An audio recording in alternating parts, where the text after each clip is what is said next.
kita temukan masalah dari anak itu, kita temukan masalah dari sekolah itu, kita berangkat berinovasi dari masalah itu.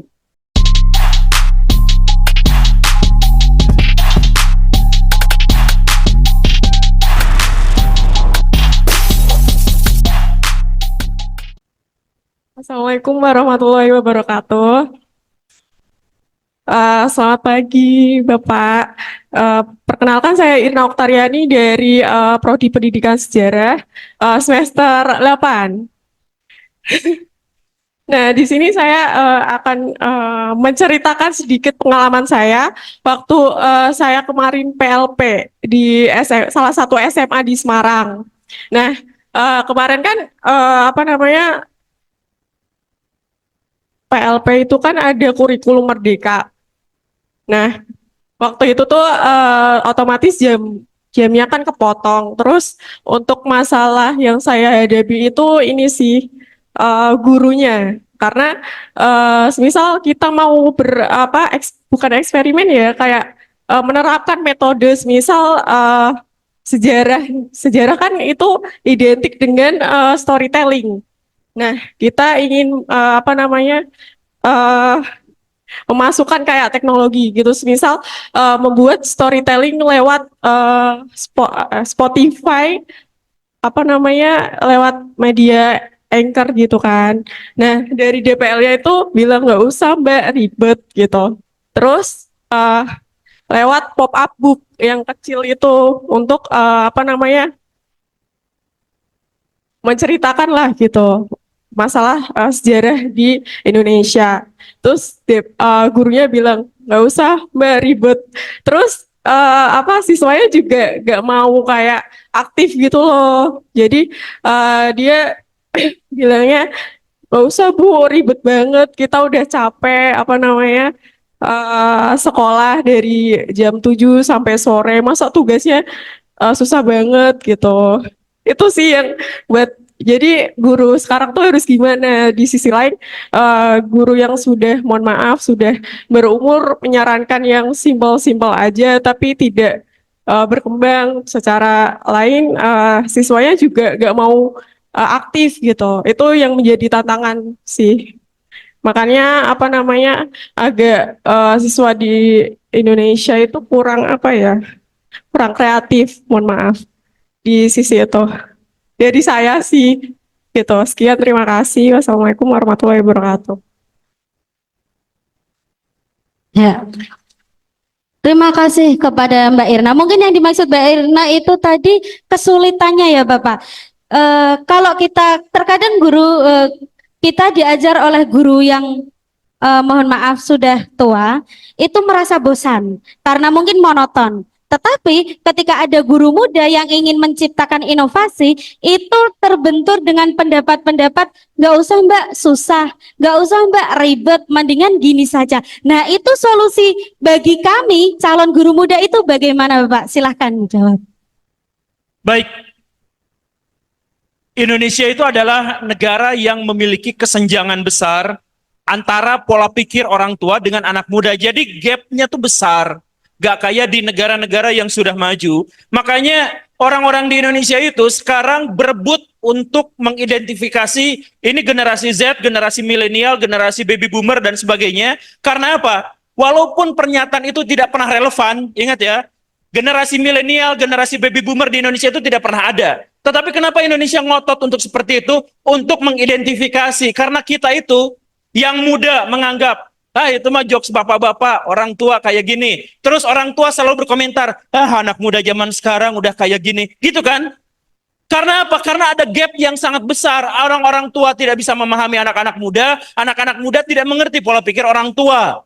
Itu sebenarnya adalah sebuah fenomena yang benar-benar menunjukkan kita krisis kemanusiaan. Karena memang ada jeda, ada gap yang sangat besar komunikasi antara orang tua dengan generasi yang lebih muda.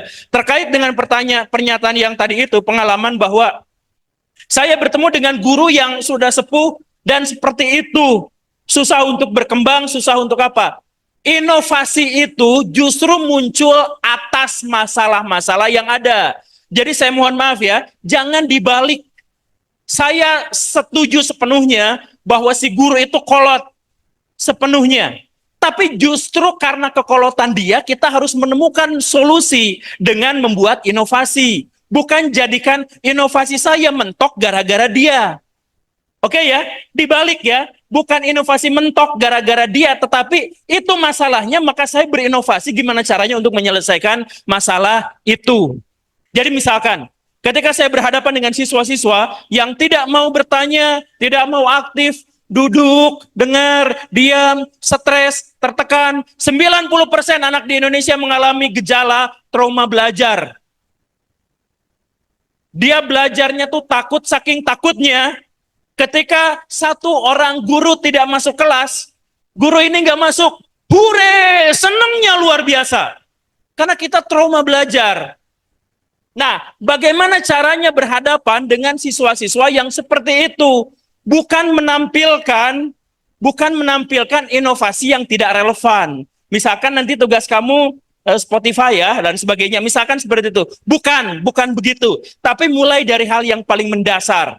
Seperti yang dijelaskan oleh Pak Hendi tadi itu, kita temukan masalah dari anak itu, kita temukan masalah dari sekolah itu, kita berangkat berinovasi dari masalah itu.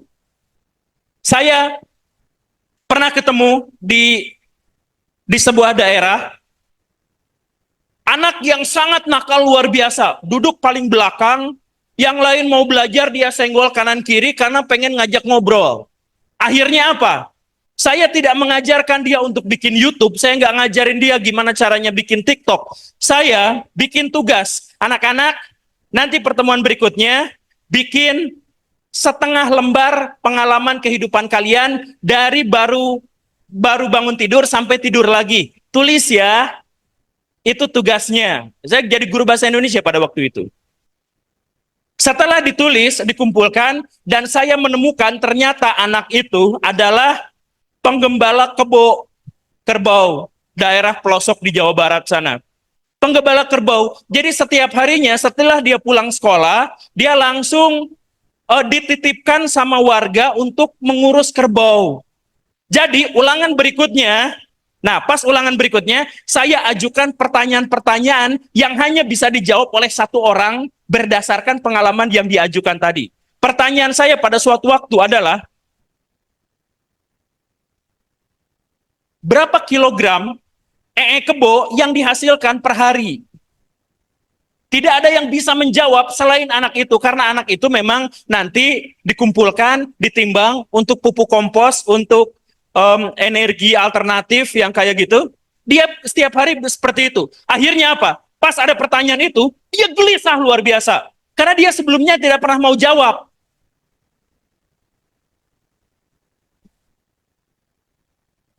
Siapa? Berapa? Sekian kilogram per kerbau. Betul. Pas dia disebut betul, dia girang luar biasa. Pas dia pulang dari sekolah pun dia masih ngomong, saya mah bisa jawab kayak gitu, kamu kan nggak bisa. Saya tuh sebenarnya pinter loh, tapi orang-orang nggak pada tahu. Dia ngomong tentang dirinya sendiri terus-menerus, dan pada pertemuan selanjutnya dia lebih percaya diri untuk menjawab. Hanya gara-gara saya melakukan observasi sedikit soal dia akhirnya termotivasi untuk belajar. Jadi motivasi belajar bagaimana cara saya bisa menemukan pengajaran yang baik, bukan dimulai dari saya berinovasi bikin sebuah pekerjaan begini, bikin proyek seperti ini, lalu diserahkan kepada siswa agar aktif. Bukan.